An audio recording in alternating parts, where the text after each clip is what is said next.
the exact answer to whether or not FEMA would say, you've let this lapse, you are excluded.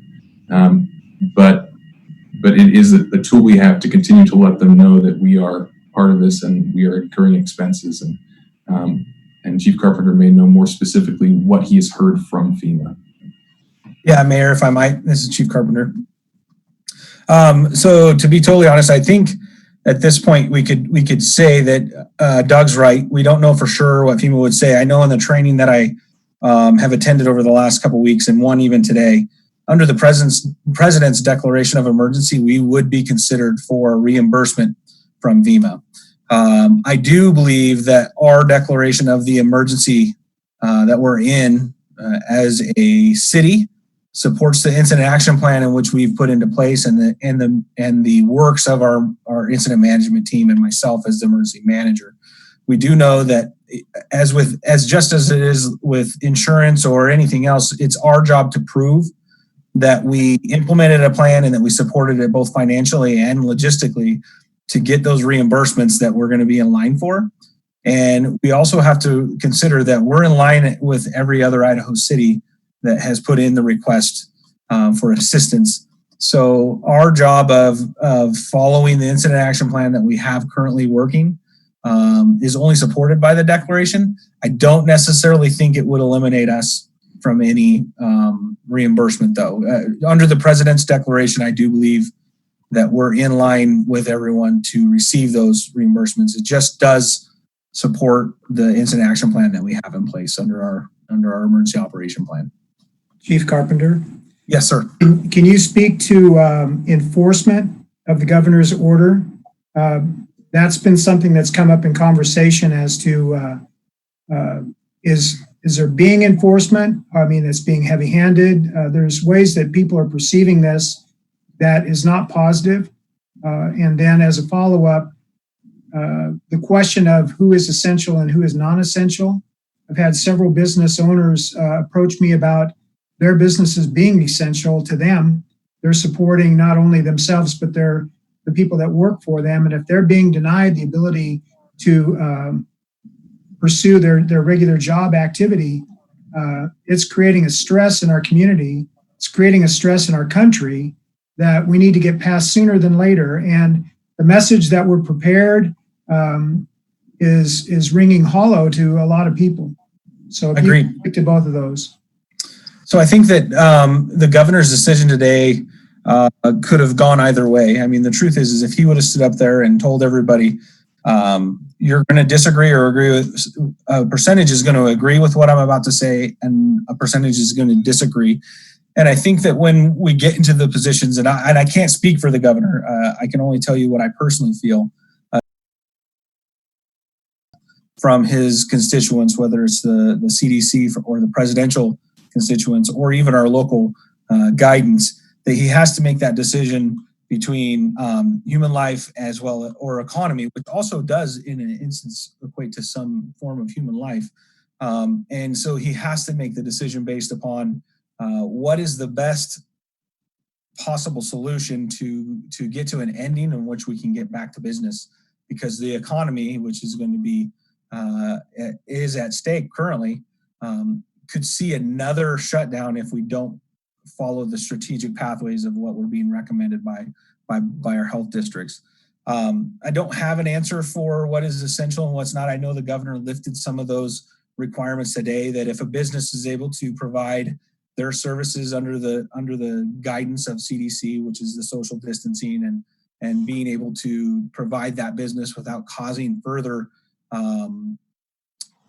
I guess harm or probability of transmission of the virus to other people, then they're allowed to do so. I would suggest that the best thing for our businesses to do right now is to come up with a plan of how does their business function in the new world we live in right now with a virus that's uncurable. And if it's not, then how do we support the actions of our state to where we can get to a position where we have that herd immunity, where we have the ability to be in business and further support our economy. I don't know if there's a good answer, Councilman Haverfield, to both questions, and other that I know the governor's basing his decision off of data that he's given nationally and from states around us.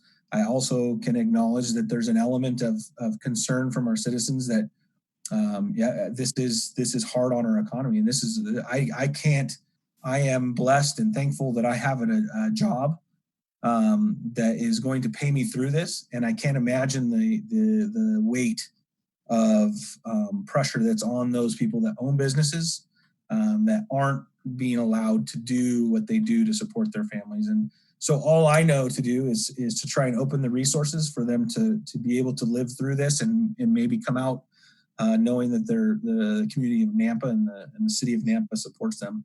But I don't know if there's a good answer for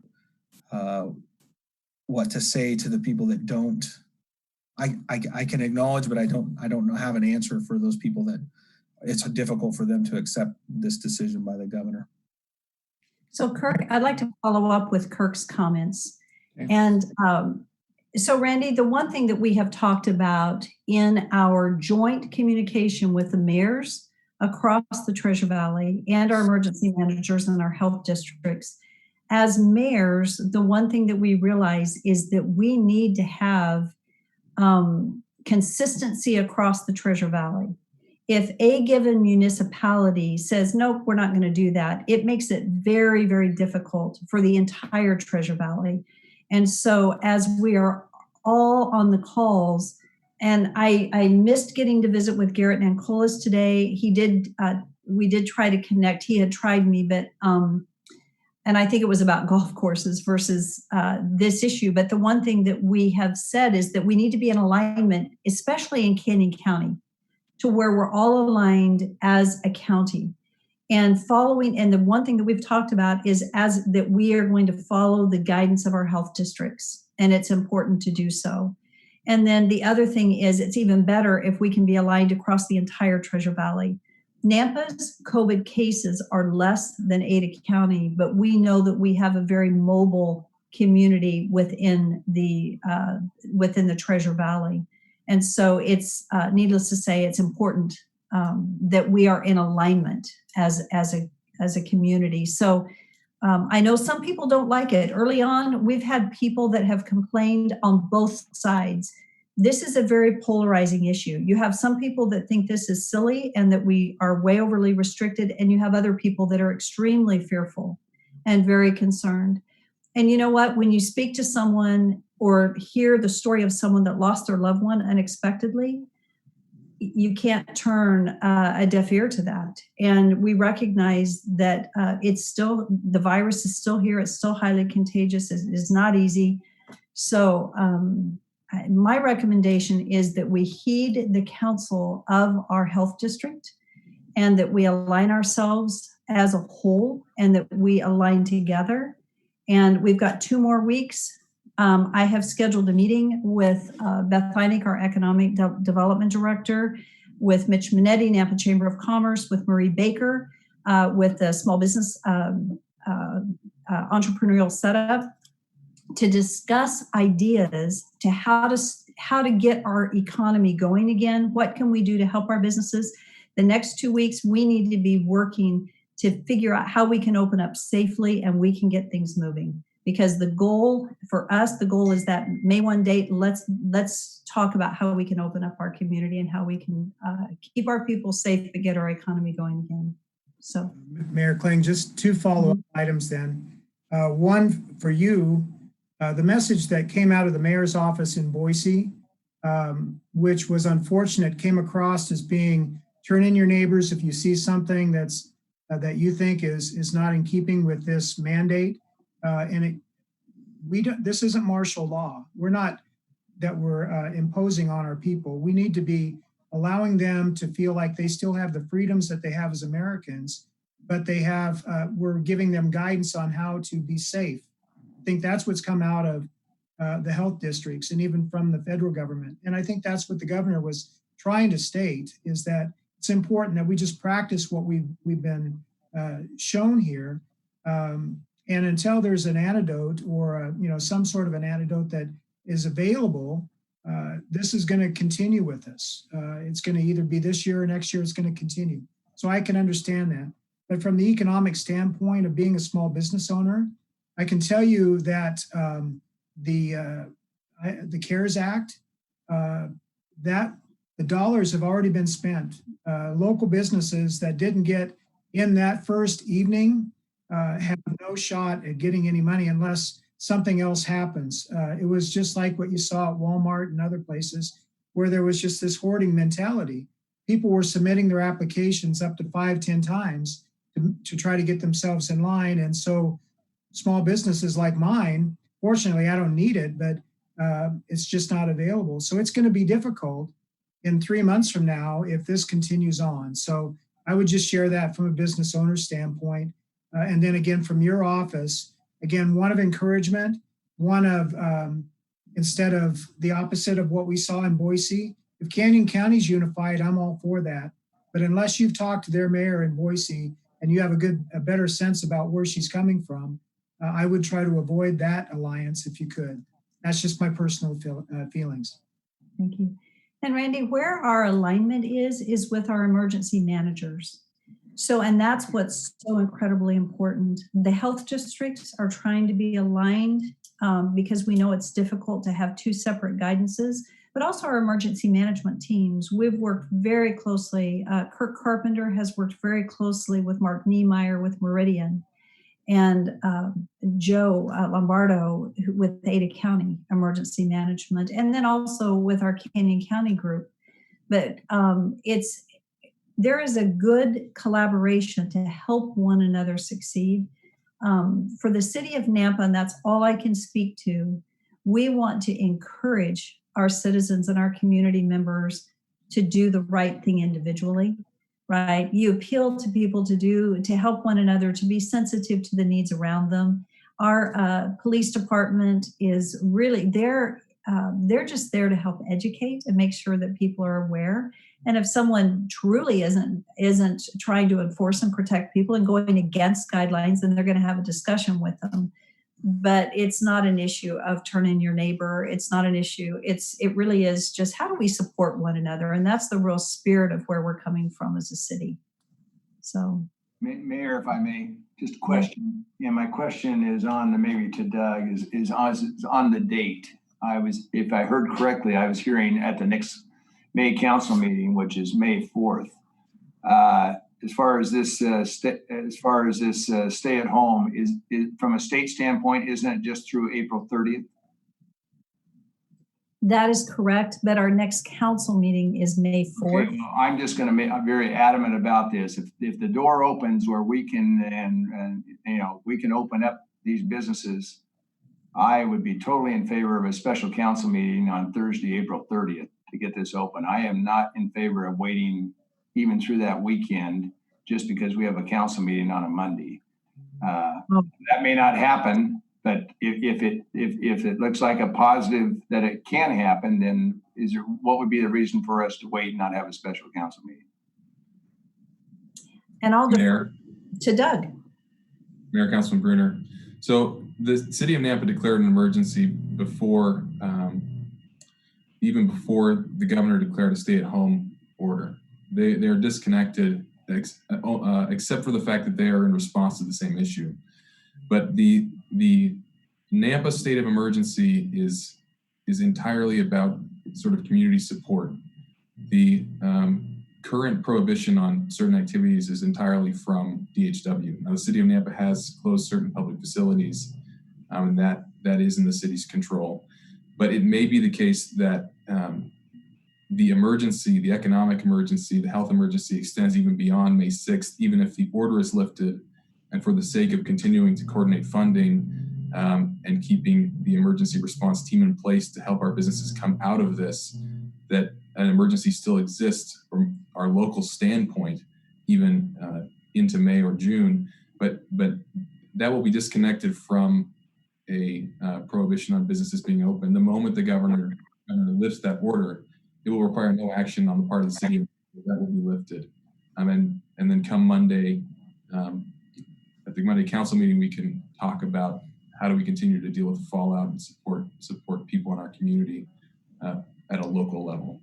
Okay, well, that's understand. I just want to make sure all our citizens of Napa would understand that too, that they do not need to wait until the city of Napa, opens the door. So as long as that communication and everyone understands that it's handled by the state and it does not exclude them, then that's fine. I appreciate that explanation. So, Darrell, thank you for your question. Doug Waterman, thank you for your answer. So it's my understanding that the emergency declaration is really a mechanism. It's like when we had the water main break underneath Garrity, we had to declare an emergency, which allowed us some funding mechanisms in order to deal with that emergency very quickly. The stay-at-home order is when that ends, it ends. And Doug just said that, but my thought is it could be that the stay-at-home order ends, but we keep under the declaration of emergency because of the COVID virus. It could go into June or July, but it is not associated with the stay-at-home order. And I did just glance at some Facebook posts, and I have to say there is an outcry from our citizens saying to the governor and saying to us, open up the city because of the impact it has on jobs. This is so incredibly difficult, but it's incredibly difficult. And there are lives at stake, but some don't think the coronavirus is real. But then we do have the others that are very, very concerned. And so the interesting thing is if we open up and say, let's open up, but everybody wears a face covering of some sort, that's not going to set well either. And so this is a challenging environment. No matter what we do, people are going to be mad at us. It doesn't matter which way we go. And it's very, very hard. And this, thank you to our city council members for serving because it is difficult sometimes. And sometimes it is so hard because we know our decisions don't please everyone, but trying to look out for the best interest, it's a difficult one. So the declaration of emergency is actually a little different than whether we say we're not going to adhere to the stay-at-home. If we didn't adhere to a stay-at-home order issued by our governor, I'm not sure what the consequence of that would be. That's a whole different issue than really the emergency declaration to allow us to continue to access the funding. So are there any other comments? Yes. During the governor's press conference today, there was a question asked by a reporter about counties who were pushing back against the stay-at-home order. And you can tell he's weary, he's tired, and this is really hard for everybody. But he implored all of us to do what we need to do right now to protect citizens and, to Chief Carpenter's point, to not go backwards. If we go backwards, the ramifications could be more severe. From a healthcare perspective, this virus is incredibly lonely. And when we have patients in the ICU who can have no family around them as they die, it's really, really heartbreaking. And I think that these pain points are not without justification for all of us. But to Mayor Kling's point, these family members who are losing a loved one, they don't get a do-over. This is very, very, very challenging. I think the ramifications, both on a personal and economic level, are going to be profound and long-lasting. But I think heeding what the governor implored us to do today is really important. Thank you, Jean. Are there any other comments from council? Mayor, Yes. thank you. I really, well, let me go back. About 3 years ago, I sat under FEMA training with the county, and they pointed out to us, just to kind of echo what the Chief Carpenter was saying, that we have to have an emergency plan filed with the county in order to apply for dollars. But then you do have to have the emergency declaration that we pass as a city in order to apply for those dollars. But then FEMA requires that you follow your plan to get those dollars. So I just wanted to point that out, unless things have changed within the last 3 years. The other thing is I want to tell the mayor and also to our legal counsel how much I appreciate the fact that they are pointing out the difference between declaring and furthering the state of emergency, what it is, what the benefits are, and it is not talking about the stay-at-home order, because as Councilman Haverfield with his questions was, I think, implying, we've received a lot of correspondence from people in our community and surrounding our community that they're really tired of the stay-at-home order. They're concerned that it's violating constitutional rights. It's really hurting our small businesses and people's even ability to have a life. And again, I just thank you for focusing on pointing out the difference of these two things. One is not related to the other, and we need to make sure that we are getting that point across to our community so they understand the nature of our votes and why we have voted the way we did. Thank you. Thank you, Councilwoman Levi. I appreciate the clarity. So with that, you know what I'd like to recommend is that I'd like to recommend if there is someone that would like to make a motion that we approve the declaration as it's stated, because we need that for the reimbursement side. Then we could move on if we want to discuss action item 1.2 is it's on there just in case, which is consider NAPA specific restrictions. And if we want to have any further discussion regarding the stay-at-home order, we could do it under action item 1.2, since they are a little bit, they're two different items. So would it be, if I serve with the will of the council at that, I would like to ask if the council would like to go ahead and move forward on just the emergency declaration for funding purposes. Mayor Clegg, I make a motion to approve the extension of NAMPA's state of emergency. Is there a second? I'll second that. Okay, it's been moved and seconded. Is there any additional discussion?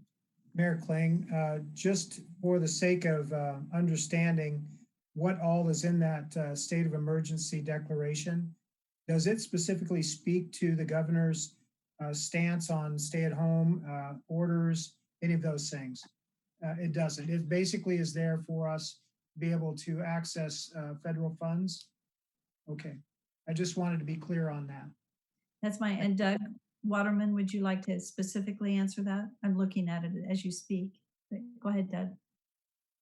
So, Mayor, Councilman Haverfield, it references the governor's order because we are trying to be responsive to the evolving situation in the state. And so in trying to also be careful that we're being very conservative about how long we extend this, the previous extension was to this date because of when the governor would be making any modification in the stay-at-home order. But this, again, is not a ratification of that. Our timing is in part response to what is happening in the state, but they're disconnected in terms of their consequence to the citizens of Nampa. And I'm repeating myself, Mayor, but there again, just to really emphasize that clarification that we're not behind the state, because I think there's going to be confusion, and I don't have an answer as far as how that's best to be communicated. Wonderful at this, but I think right off the bat, when we're having this action where the emergency goes through at least May 4th and maybe beyond, that somehow is communicated that they are totally two separate entities. So, yeah. Mayor, how much, Yes. I don't know if I missed it somewhere, but do we know what kind of dollar amounts we're talking about? For what? For From FEMA, like what are we ball figure? We're talking about a few thousands, a million, hundreds of thousands, few thousand. Like, is there any ballpark figures that I missed from an email or something? I wasn't sure if. We did not talk about that specifically because we are still incurring it. I don't know if Doug Racine is on. Doug has done an estimation of what our costs to date are. And actually it's in the, wow. Yeah, Doug, are you on? I'm not sure if Doug Racine is on. Yes, I am. What we, together with Kirk, myself, and IT, and a few other departments, we looked at what costs we're incurring right now. This is to run the daycare center out of the Rex. This is the cost of ordering new masks and new equipment. And I think we came up with a total off the top of my head. It was right around, it seems like $300,000 to $400,000 of costs we're incurring right now, not including the fuel center. But the way the reimbursement will work, and it's very interesting because there are multiple layers of reimbursement potential.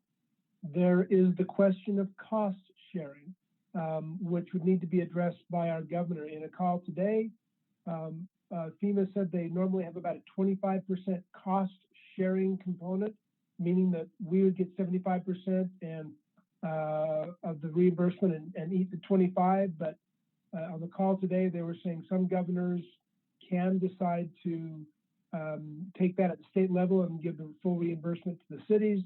That's component. But we also know that FEMA is the last reimbursement stop on this train.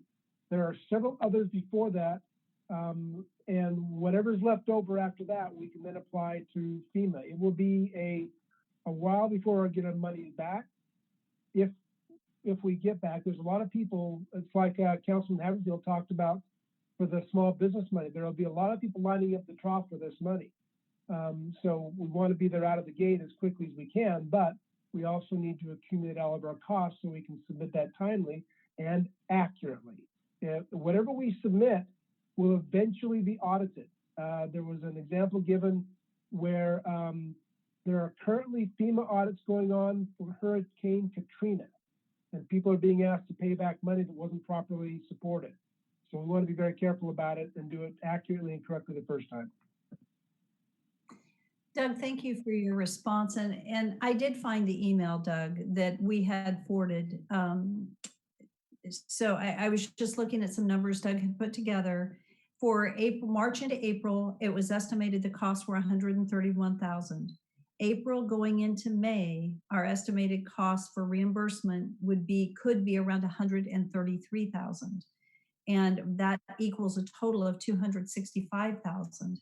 Now, some of this is reimbursement for the emergency management positions and certain items, but for potential reimbursement of the cost to the city, it is material. And it makes a big difference to our citizens if we can get these costs reimbursed that are directly related to COVID-19. We have a project string in our financials that references COVID-19, specific work that is being done.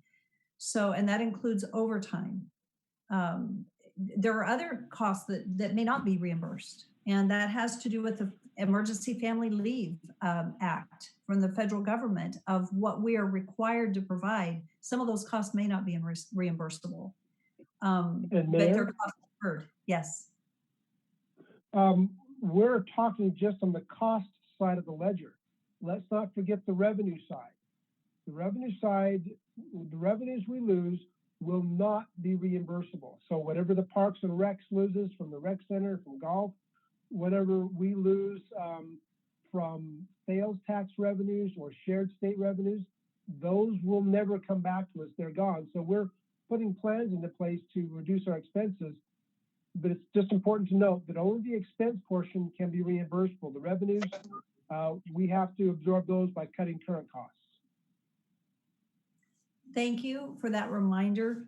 Very good point.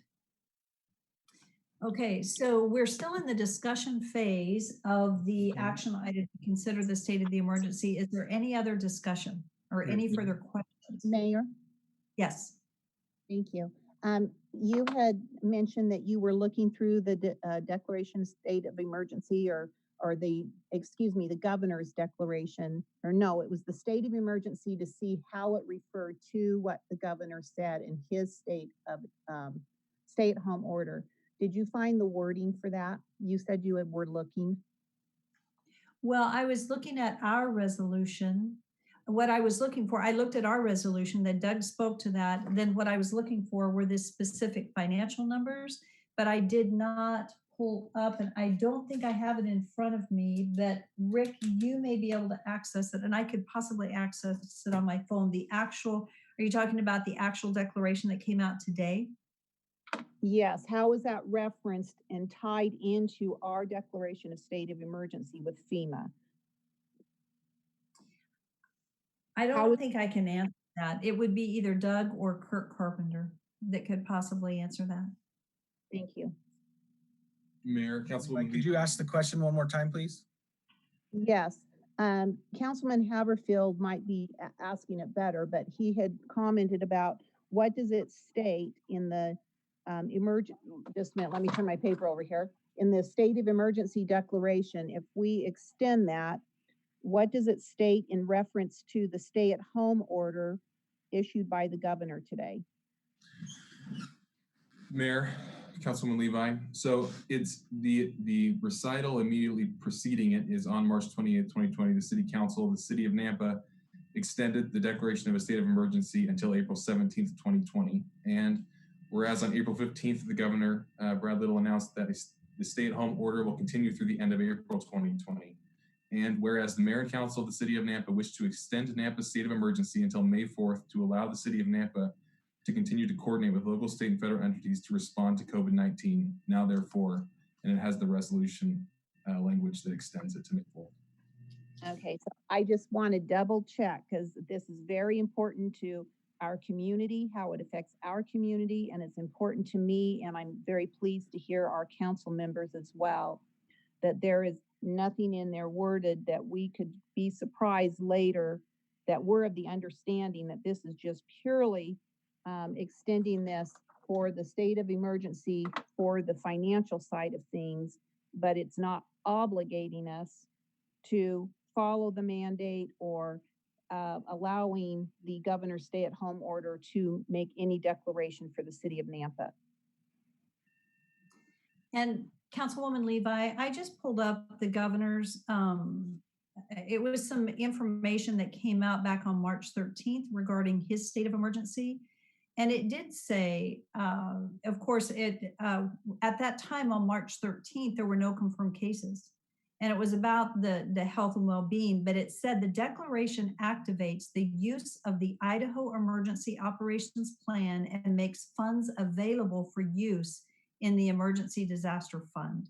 It allows the governor more flexibility to expedite contracts, purchasing of supplies, and aids in the state's ability to access critical supplies, which is what ours does. It gives us access, as Chief Carpenter said, to accessing certain equipment that we need to access this. And part of our expenses are some spray things to kill germs and some other items, plus masks for both police, fire, and city employees, as we may be needing to wear face coverings at the office. And for example, if the library opens, which they're hoping to do on Monday with curbside, that they have masks on, and that if people are working within close proximity, they need masks. This allows us to access the purchase of those in volume purchases.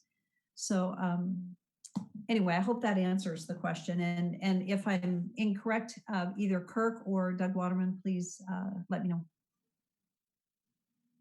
Mayor, I appreciate the explanation, but that specific wording, it was very important because I don't want to find out by surprise that we had misinterpreted it. So I appreciate your finding that for me and sharing it with us. Thank you. Thank you. Mayor Klain. Yes. I agree with my fellow councilmen and women that this is a difficult time for us. Of the businesses that I've spoken with, they have talked about being worried, concerned, and overwhelmed. And our businesses that are closed are feeling more than what we are. I'm concerned with them. And I initially, when I first saw this extension today, I was saddened by that because I know it's going to affect our businesses. The big businesses are flourishing right now.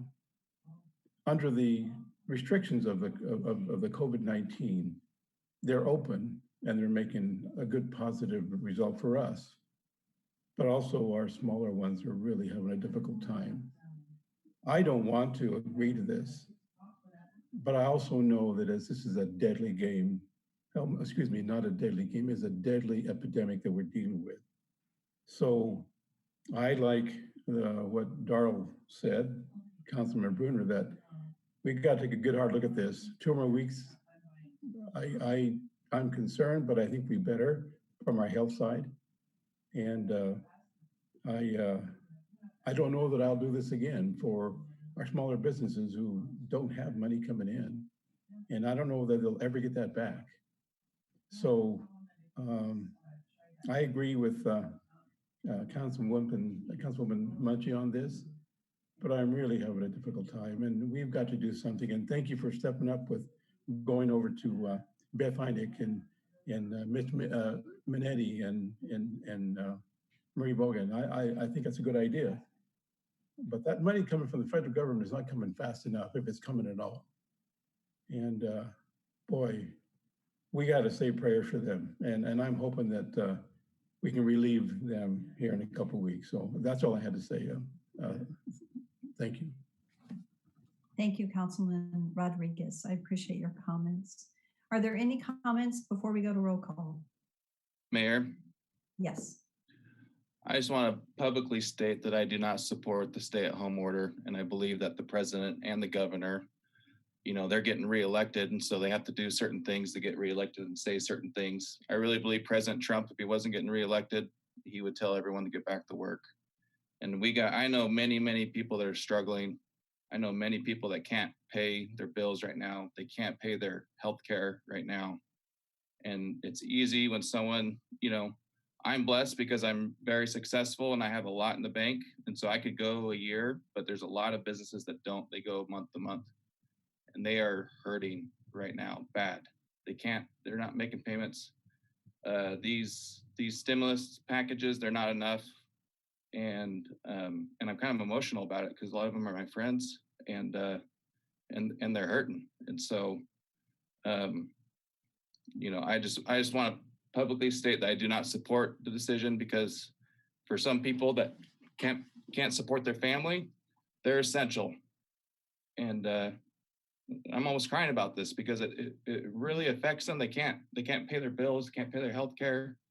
And it's not fair for government to tell someone, hey, you can't go to work, but you know, we can keep our paychecks, we can keep getting paid. We're not going to lay anyone off, but you guys can't go to work. You can't support your families. So I just want to publicly say that it's not right. Can't tell people what to do. And I may vote for the emergency so the city can get funding, but just want everyone to know that I do not support this in any way. And then Mayor, I mean, I'll pretty much second what he said. That's why I wanted the distinction on that. But no, it come April 30th, unless there's something that's just has broken away like we can't believe, and this is the unknown. There's no way in the world that I will allow our people to not get out and start in a smart way. I mean, God gives us free will. Free will needs to be also for our citizens, and hopefully most of our citizens are smart enough to to follow the guidelines and the social distancing, but we got to get them back to work. So yeah, I would not be at all voting for us to, we're not doing the stay at home. So that's my understanding. So that's fine, but it comes up, May 4th or whatever the case, or whenever we can release our people back. I know we want to be, have continuity with the county and so on, but we also, Napa sometimes needs to take the lead. So I think we need to get the word out that we're ready to take the lead if necessary. Thank you. Mayor Kling. Yes. Mayor Kling. Yes. Thank you, Jacob. That's what I wanted to hear. That's what we got to do. We have to stand up and you have to do something besides just sit here and talk about it. So Mayor, you're doing a great job and I appreciate that. But I'll tell you what, Jacob, Darrell, you're right on. Thank you. Mayor, Yes. I want to echo exactly what Councilman Bauer and Brunner said, and I hope that came across in my making sure that there was a very clear distinguishing mark between what the state of emergency is and the stay-at-home order. I'm not going to take the time to reiterate what Councilman Bauer so eloquently said, but I stand behind him. I believe our people need to have personal responsibility. Our private business owners need to make the decision what they're going to do, how they're going to handle things, what they want done in their own personal business. We need to encourage personal responsibility. And so I'm really encouraged by the direction I'm hearing from our council members, and thank you. So thank you for those comments. So I'm going to ask for roll call, then we're going to move to the next agenda item, and then I'm going to make some comments, and we're going to wrap this conversation under the next agenda item. Mayor So, yeah. Mayor Kling, before you do that, can I ask, is Amy going to put out a press release on this decision? We had not discussed that, but we certainly can. We had not discussed it because we did put out a press release to let the media know that this meeting was taking place so that they could actually see what the decisions were. Okay. I think it would be important for us to send the right message to the community that this state of emergency is specifically to get those funds that we're talking about. It has nothing to do with about enforcement of any other orders by the governor or anybody else. I think it's important that that message is sent to our community. So if it comes from Amy in your office, I would strongly support that if you would be able to pull that together. Thank you for that comment. Yes, we can do that. So thank you. Okay, so Mayor? let's move. Yes. I'm sorry. I wanted to make one clarifying point. Councilwoman Levi, I went back and checked the extension, the prior extension council issued, just to see what the language was there to ensure that your concern was because this extension here is ratifying the prior extension as well. And of course, you've already seen the previous extension, but that one also references the governor's order to self-isolate. But similar to this one, it's relevant for the purposes of timing the city council to revisit our declared state of emergency. But it's not a ratification of the order to self-isolate. At the end of the day, as has been expressed, they are separate. The action you're taking tonight is an action of support to do our very best to take care of the people who are suffering. And it's not a ratification of anything any other entity, city, or state has done. Thank you, Mr. Waterman. I appreciate that very much. Thank you, Doug. Okay, let's move to roll call for this one specific item, which is just the extension of the state of emergency, which is for funding purposes. So roll call. Rodriguez? Yes. Levi? Yes. Haverfield? Yes. Bauer? Yes. Brunner? Yes. Mucci? Yes. Okay, so moving to action item number 2, and it's really there for discussion purposes, but we've already had a discussion somewhat around this. NAMPA considers specific restrictions pending modification to the governor's stay-at-home order. What we've all discussed is that we have no additional restrictions to add to the order. And I think we've heard it very clearly from most of our council members that there are some concerns about the stay-at-home order and that you don't necessarily support it.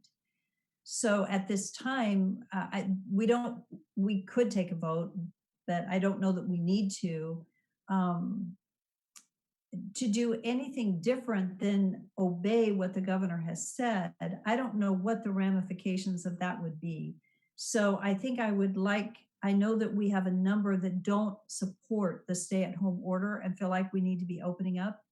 When there has been a declaration from the governor's office, it is my understanding that that is something that we need to adhere to. And it's come from our health districts and our Department of Health and Welfare via the governor. So that said, Doug, I would just like to know from you if I'm incorrect in that. As you know, the governor does have a stay-at-home order and that is continued, and he's given specific provisions. And so as a municipality underneath the state of Idaho, could you speak to our responsibility to adhere to that? Mayor and council, yes, it's a valid order under the current laws of the state of Idaho. If there was some question about the city taking some action that was in contravention of that, I would want to know much more specifically what that would be and talk about that very specifically. But my understanding is that's not, that of course is not what council has expressed a desire to do at this point. But I wouldn't want to speak about any of that in broad terms. Okay. So I just want to make sure that I'm correctly understanding the role of a city underneath state leadership, right? When there's a rule that has been set forth. So as mayor, as much as I want to see our businesses open, and I think you all know I'm a huge supporter of business, and I understand the economic impact is awful. And that's why we're going to start this week coming up with ideas on how that we can reopen and we can reopen well.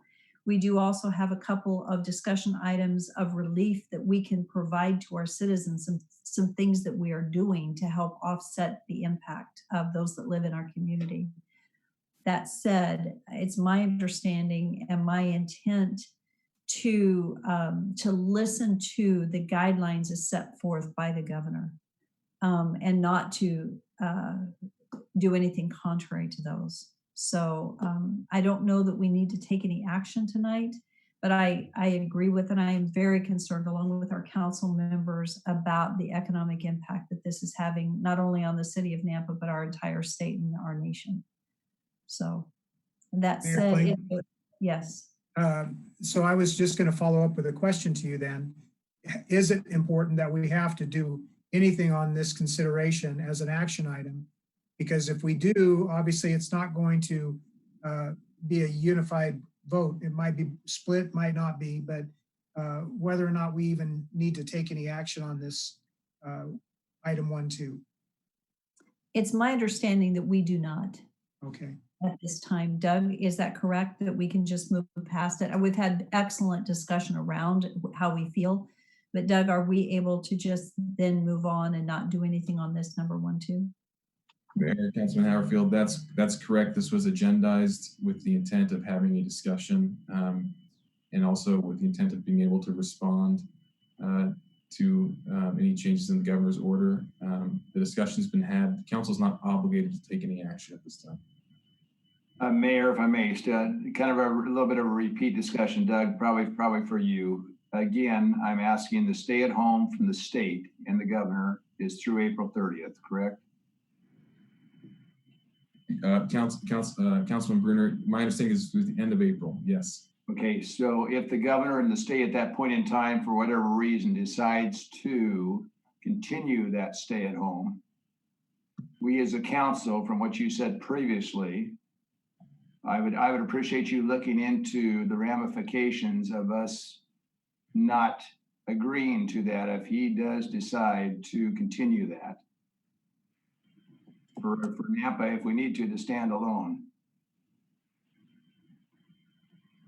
Councilman Bruner, I can do that. Thanks.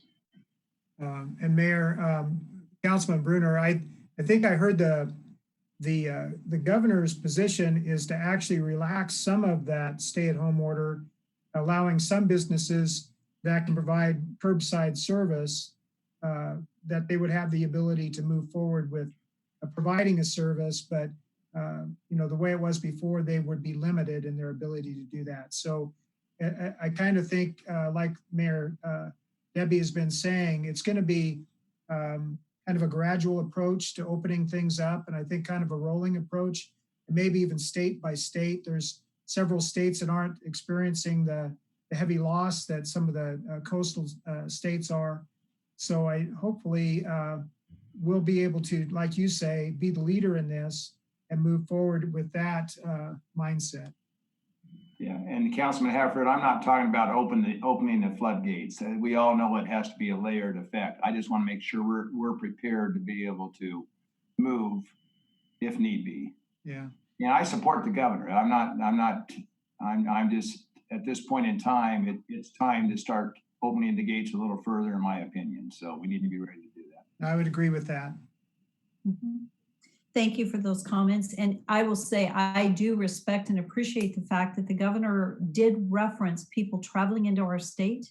And if they're not essential businesses and doing it on behalf of work or their job, that they need to be self-quarantining, because as we all know, the virus began with people that were at conferences out of the state and brought it back, or people traveling in.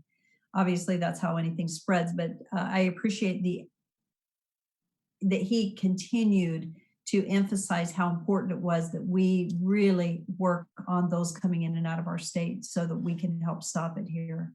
So I think that was a good measure.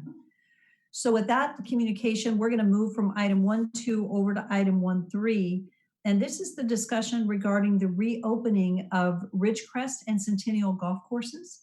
And as we step into this discussion, I think you guys had a packet of the guidelines that have been developed. Darren is on this call and can speak to any questions. And I think possibly Scott is on the call. I'm not sure on John.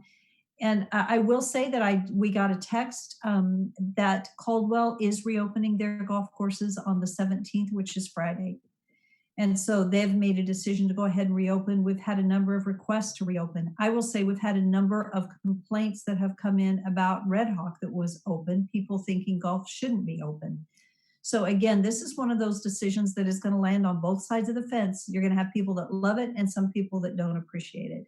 But as part of opening up our community, you know what? It's opening it up wisely, right? And so I think I'd let Darren come on now and explain just very briefly. Darren, you don't need to go through all the 3 pages, but just let them know the due diligence that is in place to open our golf courses safely.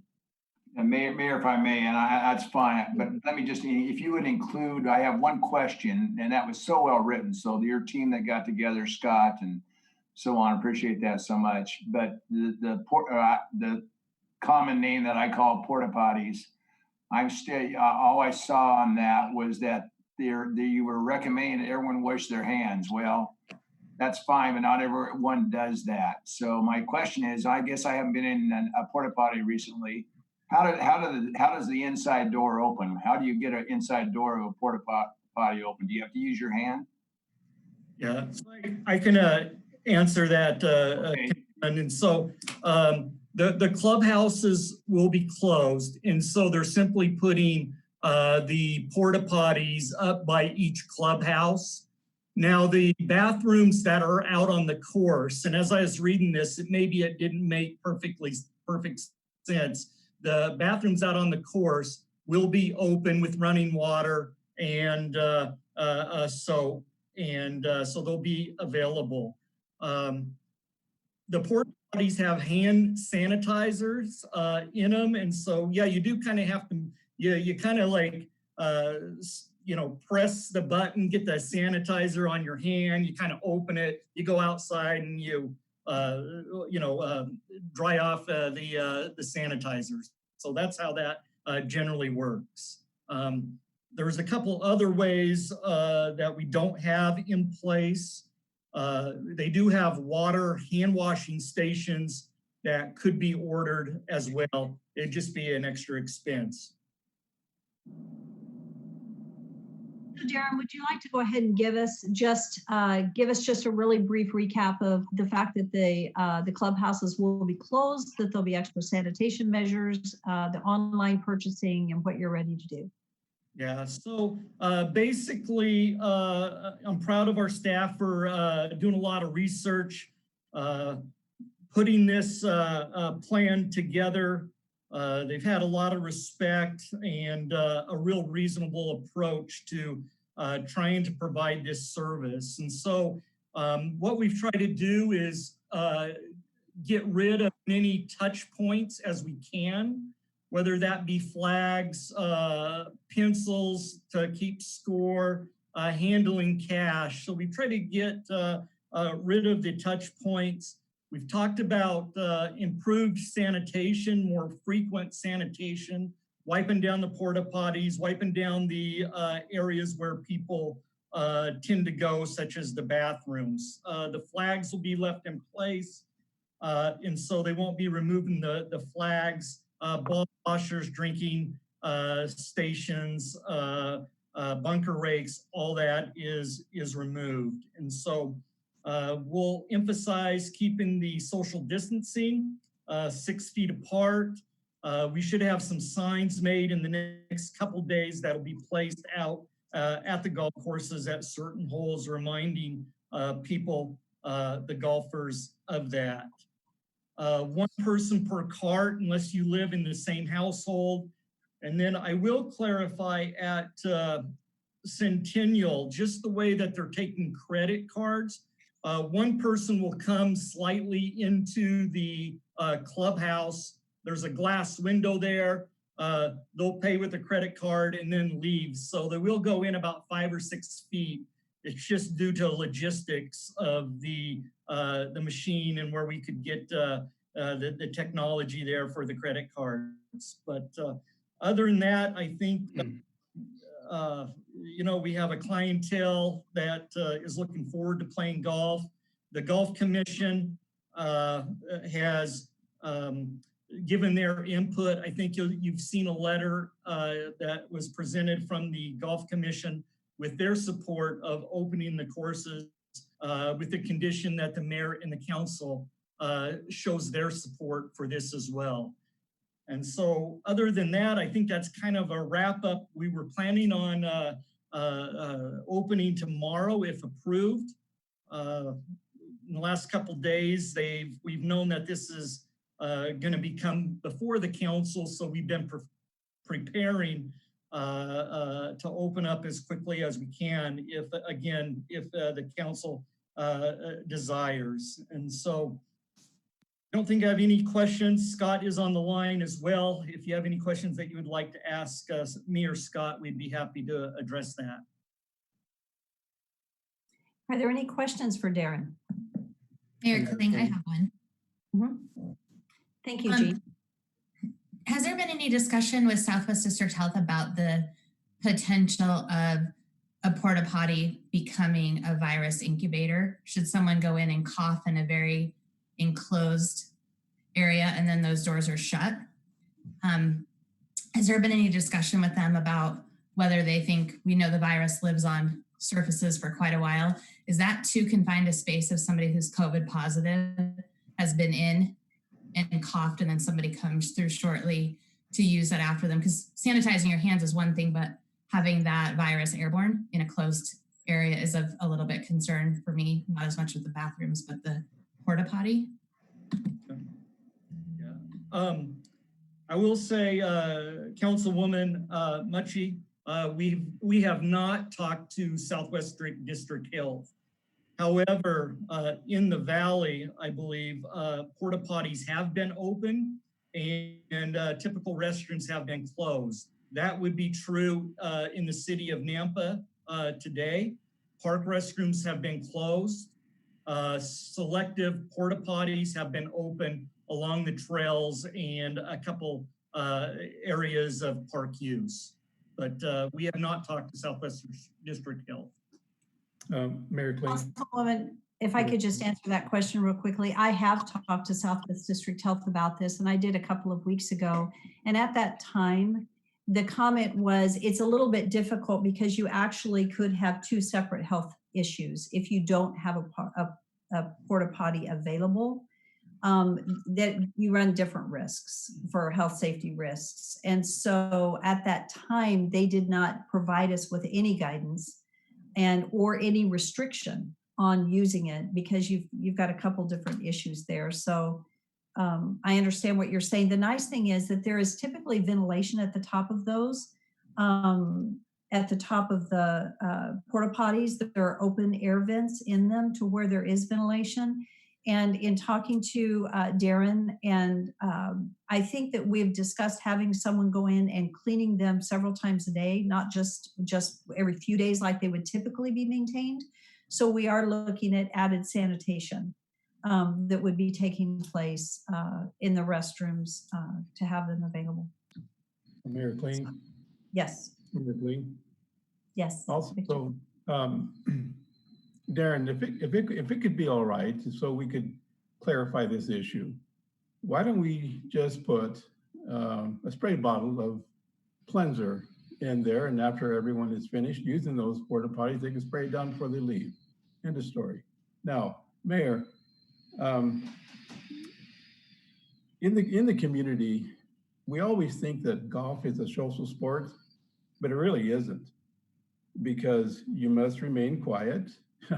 You must be apart from each other for when you're hitting the golf ball. And so it's very careful. And I think our community is very careful with how close and the proximity they are within each other.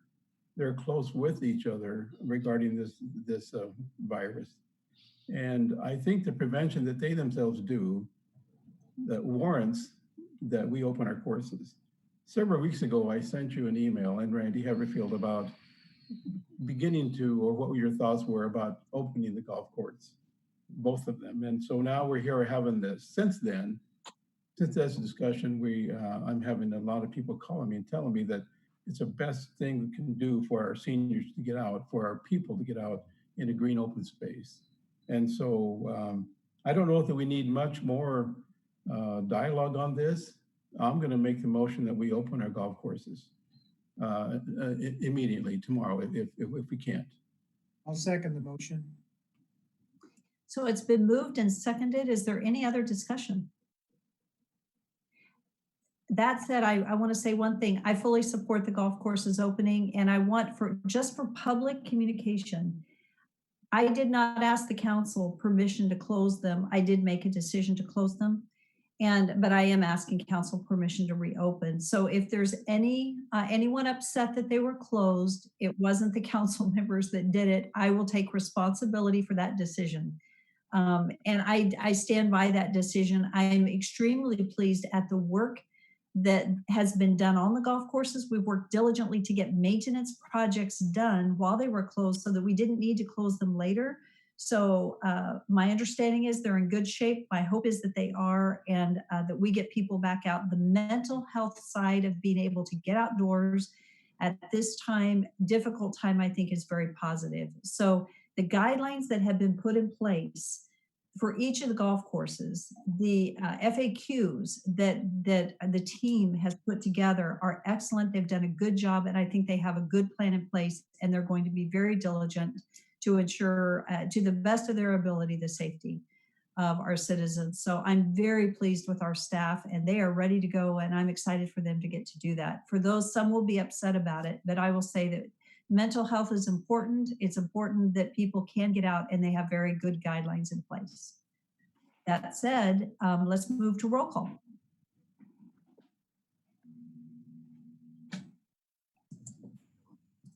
Bruner, Yes, and a huge thanks to Scott and John and their team. Thank you. Mucci, Yes. Levi, Yes. Bauer,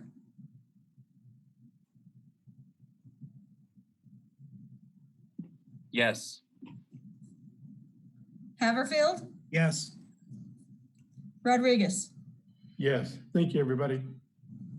It's unanimous, and I think everybody's very excited for our golfers, and I know that everybody's jumping up and down that's watching today saying a big yes. So most everybody. So Thank you. Thank you. Thank you, everybody. Darren, thank you. Council. Thank you guys for your work. You've done a good job. Appreciate it. Thank you. The next item on the agenda has to do with our state alcohol licenses. And this is to considering following the state of Idaho's potential extension for license renewal deadlines. This is surrounding some requests that have come through, and they've really come through the state, but understanding that some of our restaurants and bars are not even open right now, and there's a cost of renewal. The state has received some requests for extension of the renewals. And so this is a discussion to consider following the state's anyone that has requested an extension from the state, and the state has granted that extension, if it's a Nampa business, that we would honor that extension and follow the state in their extension of the renewal, and that's paying for the license. I would like, I don't know if it's Rick or Debbie that's going to speak to this at the moment, because there's some little pieces of it that we need to address. So is it Rick or Debbie? Hi, Mayor, Council. I've been working with the clerk's office to get clarification, and Debbie can fill in if I forget anything. But basically, our local alcohol licenses go through May 31st. The bars are deemed non-essential business under the governor's order, so they're currently not open. They don't have the option of being open if they're just a bar serving alcohol. All that to say that with the May 31st deadline looming, some businesses at the state level, and I think one has reached out at the local level that's not open, has asked what the city might consider by way of relief or consideration. Rather than collect a full year's worth of fees from them when they can't be open a full year, there's just a request for consideration. So as the mayor alluded to in your packet, the clerk's office obtained information from Idaho State Police Alcohol Beverage Control that makes reference to consideration for an extension if the business is clearly not in business. And at the local level, the clerk's office, and I can let Debbie refer to this, is prepared to adjust and just collect a prorated amount of fees as opposed to a full year's worth of fees for the months in which a business is not open. Thank you, Rick. Debbie, do you have anything to contribute to the discussion that you'd like to share? No, we do have in place a fee structure that we can use for anybody that is requesting an extension. Okay. I'll make. Are there any? We follow the state guidelines, and that the clerk's office will decide on the pro rate as far as those bars and so on with the liquor license in the city of Nampa. Thank you, Darrell. Is there a second? Second. Okay, is there any further discussion? Hearing none, roll call. Rodriguez, Yes. Mucci, Yes. Levi, Yes. Haverfield, Yes. Bauer, Yes. Bruner. Yes. Thank you. The next and our final action item is to consider forgiveness for monthly downtown parking for businesses that are closed. So I appreciate the work of Jay Snyder and in identifying the businesses that are currently closed and identifying what the potential anticipated revenue would be if we were to consider offsetting the costs. At this time, we've only had one request for deferral, but a thought that I had was that for businesses that are closed due to this order, that are currently have leased parking spaces that they pay the city of Nampa, that we actually forgive the cost of their leased space if their business is closed. We could state that they have to request that. Some of them have prepaid possibly. Some of them are annual fees. But I would like to just pose that to the council. My thought is that's one way of us helping our local businesses by not requiring that they pay parking for parking when their business is closed. So go ahead. Mayor Klain. Jacob. I think Jacob, did you have a comment? I was going to say maybe we could add to that, you know, not just businesses that are closed, but businesses that can prove that they were affected. You know, that they're you know, because no businesses the numbers are all dropping. So yeah, I would be in favor of this, and also businesses that have been affected you know, because I think there's other businesses in town, even like whatever it is, Darlene's print shop. I'm sure their numbers are down, or you know, other businesses that have been affected. Okay, thank you. Councilman Haverfield? And maybe this is for Councilman Bruner to consider as well. I think it'd be a good step forward for the Napa Development Corporation to consider a similar tact as far as if I just get a hold of Robin tomorrow and find out if we do have any businesses that have asked for similar consideration for use of the parking structure. And then going forward for at least dates that to be determined, I know that we have city use of the parking structure as well, with a cost associated with it. And since we've been able to renegotiate the bonds, we aren't dependent on the revenues now that we were dependent on before. So there might be some consideration there on the part of the Napa Development Corporation, but that's separate from this discussion. Mayor and Councilman Haverfield, my recommendation to, rather than trying to go through and distinguish what business or who or what, just 100% parking garage and downtown parking is no cost at this point in time until we decide. Mayor Clean, you know what? And I would agree with Darrell and Randy, and especially Jacob. Let's just clean the slate with downtown businesses that have been hurting over the last month or so. I agree with that. Okay. I have a number that anticipated just for parking for the businesses that are closed is up to about $1,394.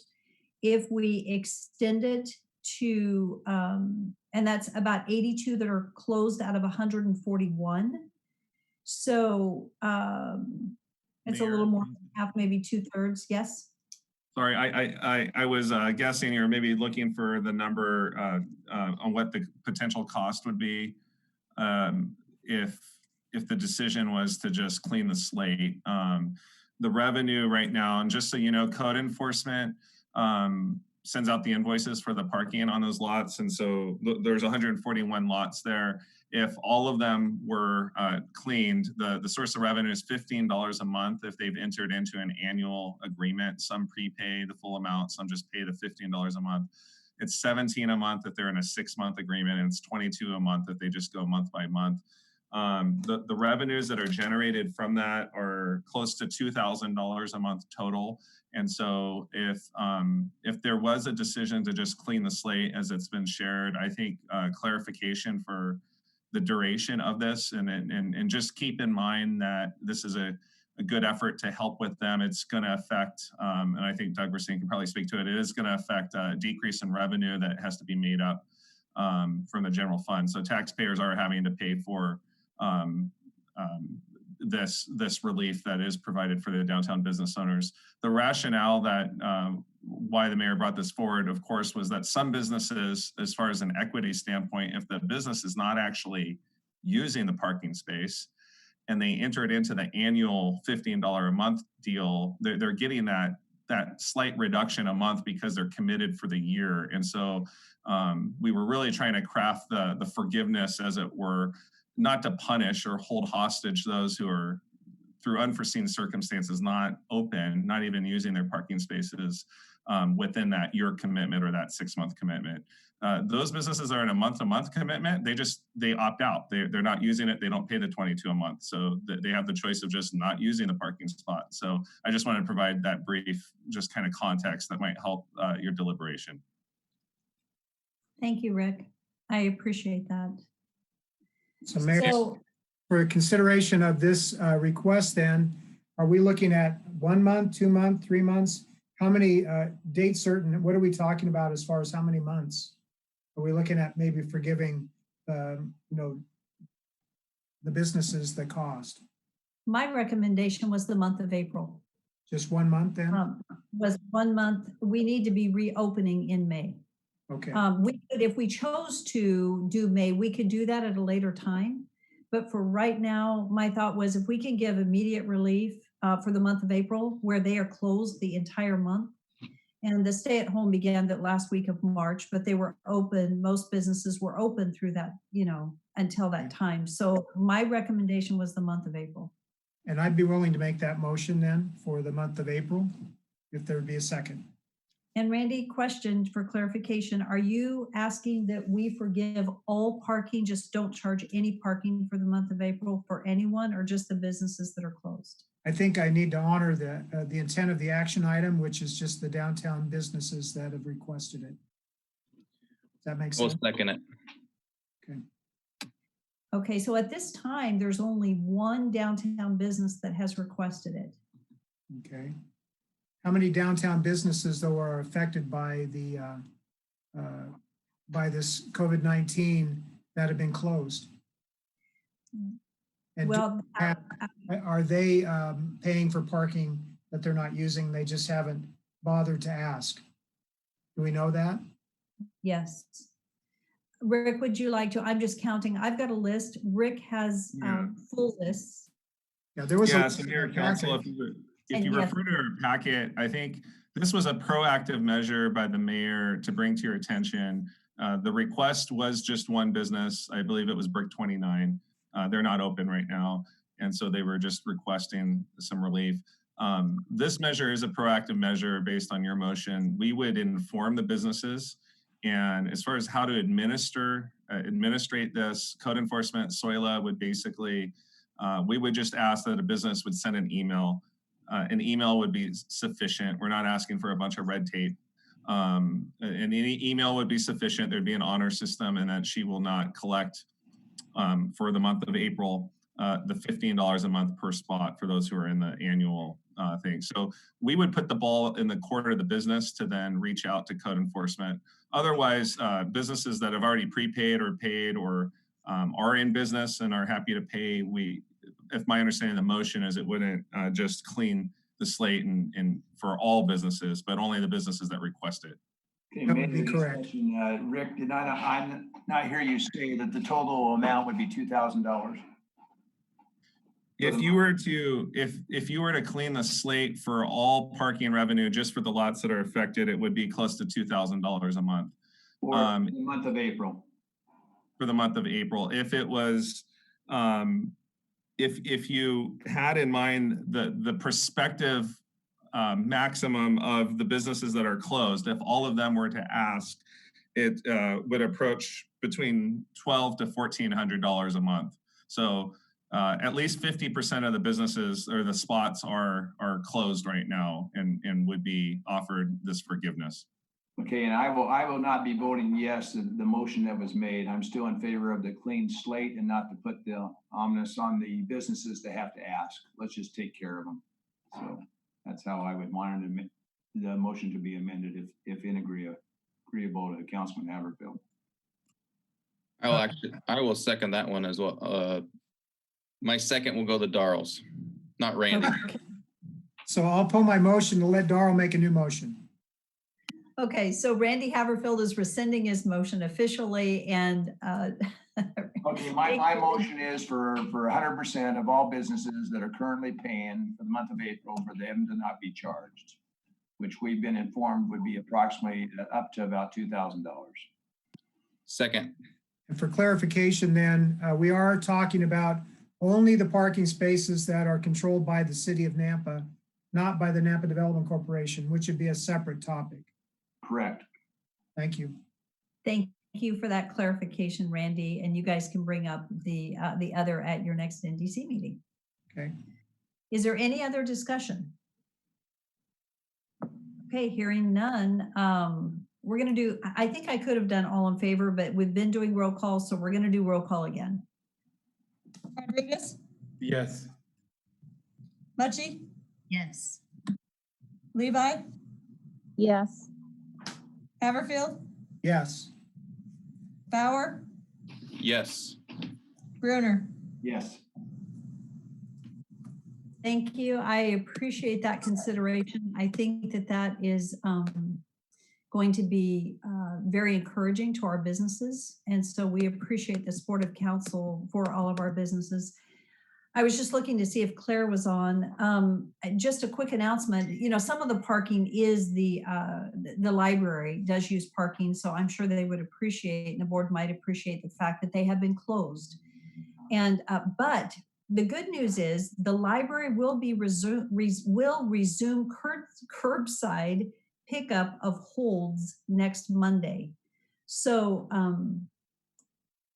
they will be announcing, so I guess I'm answering Claire on her publicly, and I apologize. That was an email earlier and I didn't get back to her. But the library, I asked the library today if they could consider curbside service for our citizens so the library, people could access the library. And I think the answer is that they are considering that, and they're hoping to actually have that beginning next Monday, to where they could provide curbside. Please be watching for the announcement on that. That should be coming out at some time.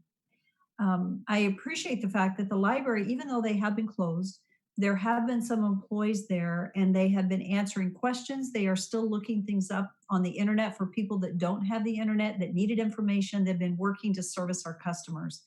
And then needless to say, there's a digital side of the library that you can do digital books and both Audible books and like Kindle style books. So the library has been functioning in that regard.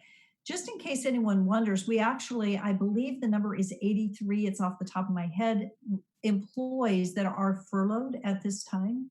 The library employees, a number have been furloughed, and Parks and Rec Center employees that are also furloughed. And so that's just in case council was wondering, and in case our citizens are wondering about any of the furloughs that took place within the city. And then just as a reminder, as a city, we do understand the concerns that our citizens have regarding budget. And we are looking at a 1% reduction in our budget this year to help us offset the cost of any reduced revenues that we're going to have. So we're really, working to do the best that we can. So at that, is there any other, that's the end of our agenda for this evening. Is there any other comment? We didn't have an agendized council comments, but I would like to give that opportunity before we close. Any council comments that you would want to make? Mayor, will there be further dialogue between yourself and the mayor of Caldwell and the commissioners as far as to create a unified effort as far as we're moving forward? Is that going to take place? Mm-hmm. Yes. Okay. I will communicate with Garrett Nancolis. He and I have had a number of conversations. We will continue to have conversations about a move forward plan. Is that your question? Yeah. I was just wondering how some of us might be involved, if at all, as far as council members. I mean, we have to be careful with open meeting law requirements, but I just would like to know, as far as moving forward, what the anticipated effort's going to be. I know that with the commissioners, they've self-quarantined themselves, a few of them. So there's not a lot happening at the county level right now. There's a lot more happening due to your efforts as far as at the local level. So I think we're leading the charge more than the county officials are at this point. That's just my personal opinion. Mm-hmm. Yeah. Thank you for your comments, Wendy. And I appreciate, I listened to the council comments tonight, and I absolutely hear where you are, and we are going to work diligently. And we'll be in touch in these next 2 weeks talking about, and please reach out to me with any ideas that you've got. But we'll be working with Beth Einig, Mitch Minetti, Marie Baker. We're going to be talking about what can we do. What is a really good plan? I will include, and I visited with Chief Huff about this today, our law enforcement officials that are actually going out and double checking on our businesses. We will be talking and including them with any suggestions that they have. We'll be working with Kirk Carpenter, with our Nampa Ready team that's looking at the business side. And, we have a wonderful group of community leaders that are coming together. And so we will be having these discussions. And my hope is that over the course of the next 2 weeks, we put together a really good plan for our community, that we can open up our community, get back to work, help our businesses, but do it in a safe way for those that are very concerned. So we're going to have a good plan in place. That said, I do not anticipate opening of large events. I don't anticipate the massive events to come back May 1st. I hope that they can come back by June or July, but I don't anticipate May 1st opening of the Fort Idaho Center, any big gatherings of people coming together yet. That would be the next phase, probably June. I don't know if Darren's still on the line or not, but I was going to ask him about Babe Ruth and Little League Baseball, when their normal signups are, because there's a lot of kids that are involved in those programs. And again, it's outside. I think if the proper precautions are taking place, maybe we could be looking at that as a next step to allowing smaller group gatherings. Again, kids are spread apart. They most of them wear gloves anyway when they play. So anyway, I was going to ask him that. I can ask him later. Yeah. Well, Darren is on. Yeah, I'm on, Councilman. Oh, okay. Yeah, so, you know, I know our internal programs, we've canceled until, we have them scheduled June 1st, our internal baseball programs, June 1st. But that's on the condition that it's approved by the state and the city council supports that. We're just doing our planning efforts right now. We're continuing to talk to those, the baseball groups, but I don't know what their plans are right now, but we haven't allocated any space to any large groups at this time. They're still on hold, but we'll take direction from the mayor and the city council on how to approach that. Darren, how are you? Randy, I know Babe Ruth is canceling the regular season. They're hoping they can do all-stars at this point. I think that's what they're hoping for. You know, I think in a best case scenario, they could maybe do a smaller season in May for the regular season is what I'm getting. Okay. So that probably kills the Legion baseball as well for the summer, since it's dependent more on the base or the school system. Right. Yeah, that's unfortunate. Obviously, that's the kids need something to do. Right. So Rick Hoboom, I think Rick had some questions and some comments that came in today. So I'm just curious, Rick, did you have any comment on the baseball side?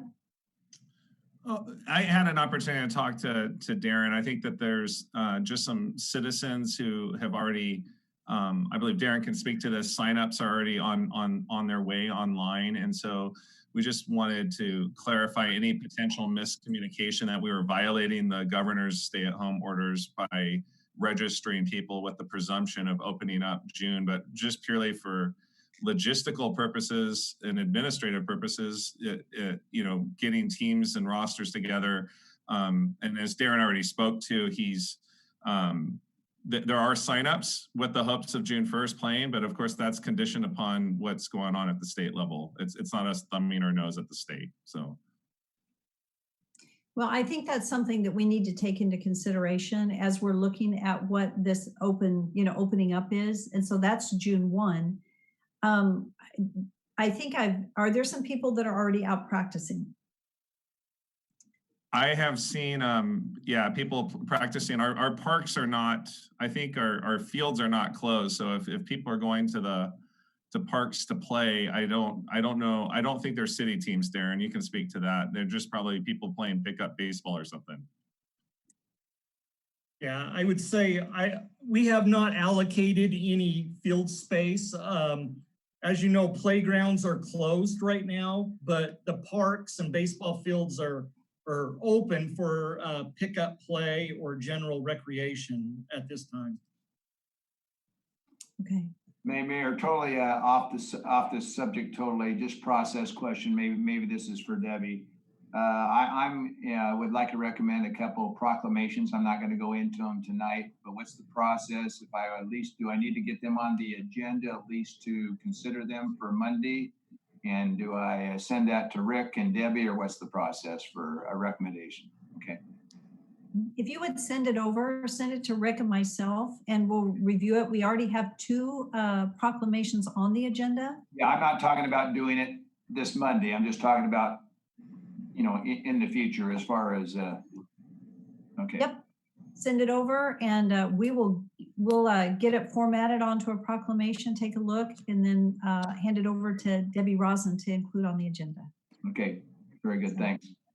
Thank you. Are there any other questions from council tonight? Well, as usual, I appreciate you guys. These are difficult decisions that we're making. Thank you for your heart for our community. Thank you for your passion to do what's right. It's, and you know, I think we all are so ready for this to be over. So I look forward to a new day. And then let's remember to look at the bright spots in the midst of the darkness, because I think there are some that have taken place. And I love our community that is coming together and doing the work they're doing. So anyway, we will get through it, and we're going to be stronger because of it. And we've got to think outside the box and creatively to figure out how to get our businesses back up and going and how to help them succeed after this difficult time. So look forward to brainstorming, and if anybody has any ideas. And Jay Snyder, appreciate your leadership in the downtown and working with those businesses. Thank you for doing the research on the parking for us, and the businesses that were closed so that we had a good idea, and working with Rick. And it's a team, and it takes everybody. And we have an amazing team at the city that's been working hard, and it takes us and the community. So it takes us all working together to figure out how to get it done. Anyway, thank you all. And we do have a city council meeting Monday night, the 20th, and it's at 6 o'clock, our normal time. There are no public hearings, but we do have our CDBG, a little bit of a longer meeting because we've got our CDBG funds that we're going to be talking about. Beth Einig and Matt Jameson, they've been working diligently on this. And so we do, rather than doing a special council meeting ahead, we put it in the regular council meeting so that we didn't have to start too early since we don't have public hearings. And then on the 27th, council will be ready because we have 10, that's the following Monday, we have 10 public hearings that night. So that's gonna be fun, especially doing it like this. It's not the easiest, but we do have a 30-minute break in there. I think it's 7 or 7:30, and then we'll come back. So you're gonna wanna eat before 5, have a break at 7 to 7:30, and then it'll probably take till 10. But thank you for your willingness to sacrifice so that we can get caught up on public hearings and allow our business projects, the commercial projects and local residential, all of that to move forward. So thank you all. I guess that's a sign off. Good night, everybody. Thank you. Motion to adjourn. Yeah. Oh, I forgot. Good grief. You know, it's amazing. I should look at the agenda. I'll make Thank the you. motion to adjourn. I'll second that. All in favor? Aye. It's a good thing I have somebody to keep me in line here. Good grief. Thank you, guys. Good evening. Bye, everybody. Thank you. Good night.